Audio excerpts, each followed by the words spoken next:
Most of us are aware of the various nutrients needed for a healthy diet, like vitamin A, B, and C, but not much is known about vitamin K2, which links healthy bones to healthy hearts. In fact, vitamin K2 deficiency is said to pose as high a risk for cardiovascular disease as tobacco use. Well, to tell us more about this important nutrient is Dr. Hogna Vik, who will be addressing the 5th Bioceuticals Research Symposium in Sydney. Thank you so much for coming in to the studio to speak to us. Now, you don't often link strong bones to a healthy heart. So explain to us the correlation there in terms of K2. Thank you for inviting me.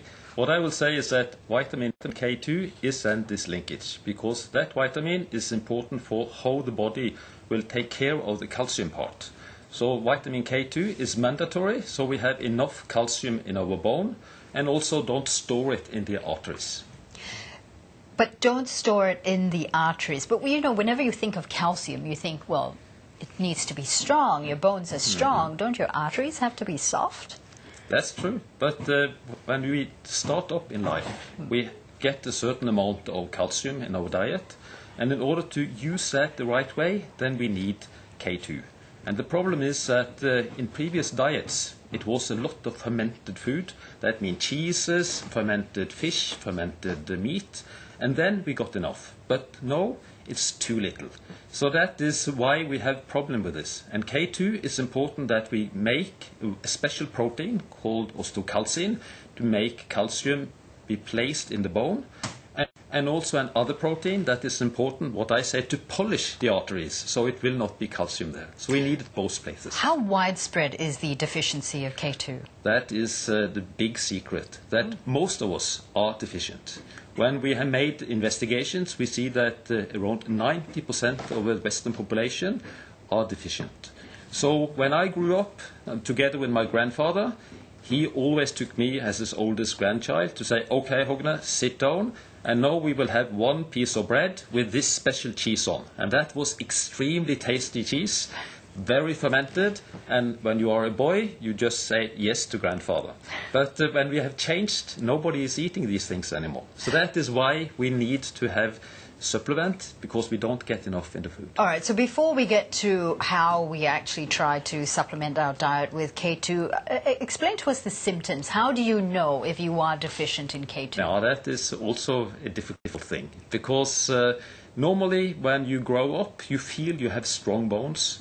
And this when you get older, and most of us see that the population get older and older and older, and then our grandparents, whoever, they very often end up with osteopenia or osteoporosis. And that is because if you don't build up strong enough bone in the beginning, then you have too little to live on.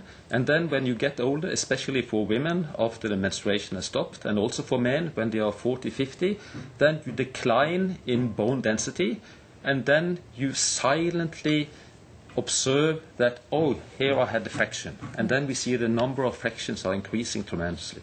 So one of the findings we have seen in our research in the company I'm working is that we can postpone this loss of bone strength with up to 70% over a 3 years period in healthy people if we use enough K2.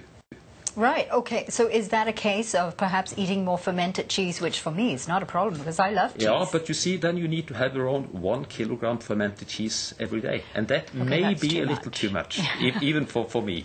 So that is, it's only one place in the world they have a course that have enough K2, and that is a special course called natto they use in some areas in Japan. But all other places, it is, in fact, I'm sorry to say, impossible to get enough K2 in your diet. So that is why we say that with the knowledge we have of how important this vitamin is, we should take it as a supplement. And you should start early, even before you are born, so your mother should have enough. And it's important all through the lifetime.